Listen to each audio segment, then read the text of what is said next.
कपड़े धोने वाली बहू। शादी के पहले से ही विभा को कपड़े धोने का बड़ा शौक था। कभी नल के नीचे तो कभी तालाब के पास। अरे मेरी नीली वाली लुंगी नहीं दिख रही है। विभा की अम्मा, कहाँ रखी है लुंगी? अरे वो तो विभा ने परसों ही धोकर रखी थी आपकी अलमारी में, देखो वहीं होगी। वो ना मैंने आज धो दी, मुझे लगा कि गंदी हो गई होगी। अरे कैसे गंदी हो गई थी? उसे तो मैंने पहना भी नहीं। हे भगवान, इस लड़की के कपड़े धोने की आदत से परेशान हो गया हूँ मैं।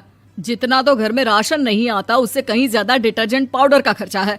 इसकी शादी करवा दो, शादी जाए अपने घर में ही करे काम, फिर चाहे घर के कपड़े धोने हो या पूरे गांव के। हाँ ठीक बोल रही हूँ, देखता हूँ मैं कोई लड़का। वो दिन भी आ जाता है जब विभा को देखने लड़के वाले आ जाते हैं। लड़की मुझे अच्छी लगी। होने वाली सास कहती है, बेटी अगर कुछ पूछना है तो पूछ लो। वैसे तो हमारी लड़की बहुत ही शर्मीली है, जो बोल दो वो मान लेती है, इसे क्या पूछना होगा। अरे कैसी बात कर रही हो माँ, मुझे इन लोगों के घर रहना है, सवाल तो कई है। हाँ हाँ बेटा, पूछ लो ना, क्या पूछना है। आप लोगों के घर कपड़े कौन धोता है? सास का मुंह बन जाता है।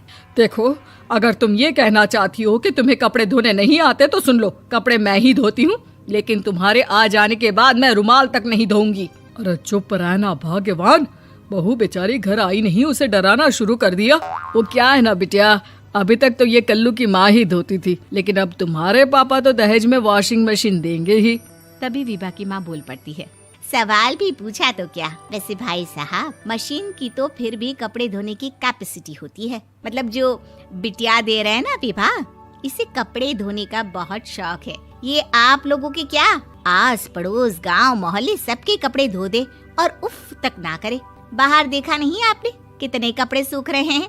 सब हमारी बिटिया ने ही तो धोए हैं। बस भी करो ना माँ, शर्म आ रही इतनी तारीफ सुनकर। और तो और एक दाग निकाल कर दिखाओ तो मान जाऊं। हाँ अच्छा, माफ करना बेटा, मैंने गलत समझा। हमें तो रिश्ता बहुत पसंद है। और ऐसे जुड़ जाता है रिश्ता कपड़े धोने का शौक रखने वाली विभा का। उसकी शादी हो जाती है कोयला फैक्ट्री में काम करने वाले कल्लू के साथ। शादी के बाद अचानक विभा चिल्लाती हुई सास के पास आती है। सासू माँ, अरे सासू माँ कहाँ है आप? ये तो धोखा है, धोखा दिया आप लोगों ने मुझे। इसे ससुर के चक्कर के बारे में पता चल गया। अरे तो उसमें तुझे क्यों धोखा मिला है? अरे नल में पानी नहीं आता, कपड़े कैसे कब धुलेंगे? अच्छा, तू पानी नहीं आ रहा उसकी बात कर रही है। तो आपने क्या सोचा? कुछ नहीं। अच्छा, तेरी माँ ने कहा था कि कपड़े धोने का शौक है तुझे, याद आया मुझे। शौक बोलकर कपड़े धोने वाले मेरे जुनून को कम ना आके सासू माँ, कपड़ा धोना मेरा गुरूर है। तभी पति भी वहाँ आ जाता है। अभी मैंने इसे सनी देओल की फिल्म दिखाई है, उसी के डायलॉग मार रही है माँ। अच्छा सुन, साफ साफ बता रही हूँ, पानी सुबह 4 से 6 और शाम को 10 से 12 आता है, समझी? विभा टाइमिंग सुनकर हैरान हो जाती है। ये क्या भूतों का मोहल्ला है? सुबह 4 बजे उठकर कौन कपड़े धोता है? 4 बजे टंकी में पानी जाता है, फिर सारा दिन धोना ना, किसने मना किया?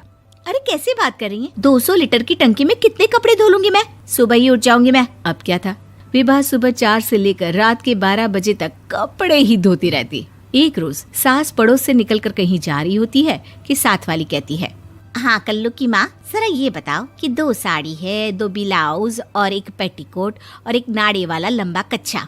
हाँ तो? अरे तो क्या, कितना लोगी धुलाई ये बताओ। धोबन दिख रहे हैं हम क्या? हमारे पति सरकारी नौकरी से अभी रिटायर हुए हैं और बेटा सुपरवाइजर है कोयला फैक्ट्री में। धोबन समझ रखा है हमें?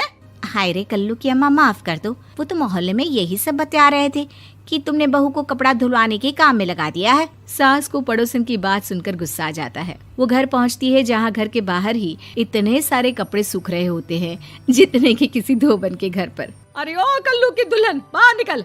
माँ जी यहीं आ जाओ, बाथरूम में चादर धो रहे हैं हम। अरे अभी हम धोते हैं, तुमको बाहर निकलो। ये आस पड़ोस वाले बोल रहे हैं कि हम बहू से कपड़े धुलवा कर उसे कपड़ा धोने वाली बना दिए हैं। अरे छोड़ो ना माँ जी, किन लोगों की बातों में आती हो? आस पास के लोगों का तो काम ही होता है कि वो किसी तरह सास बहू को लड़ा दे। बहू सारे घर के कपड़े धोती है, ये क्या कम है? बोलिए। सास को भी लग जाता है कि वो बहू का ये सनकीपन नहीं छुड़वा सकती, इससे अच्छा है कि खुद ही चुप हो जाए।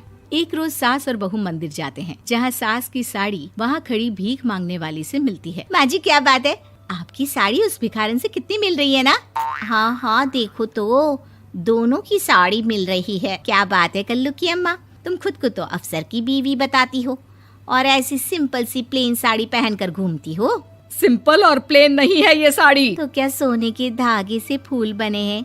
कुछ भी सासू माँ, कुछ भी। हाँ, बने थे इस साड़ी में सोने के धागे से फूल। मेरे पति लेकर आए थे मद्रास से स्पेशली मेरे लिए 10,000 की। ताहे भाई साहब इस भिखारन के लिए भी सेम टू सेम साड़ी लेकर आए होंगे 10,000 की। सास उस वक्त तो कुछ नहीं कहती, लेकिन बहू के साथ घर आती है और अलमारी से एल्बम निकाल कर लाती है। ये साड़ी देख रही है, ये वही साड़ी है जिसे मैंने अभी पहना था। इस साड़ी में ये जो चमकदार फूल दिख रहे हैं ना, ये सोने के धागों से काढ़े गए हैं। लेकिन तू लोकल वॉशिंग मशीन ब्रश से घिस घिस कर सारे फूलों को निकाल कर साड़ी प्लेन कर दी। मुझे माफ कर दीजिए सासू माँ। और तो और, जब मैंने तुझे तेरी गलती के लिए कुछ नहीं कहा, लेकिन तूने तो सबके सामने मेरा मजाक ही बना दिया। क्यों? बहू को समझ में आ जाता है कि अब से उसका कपड़े धोना बंद।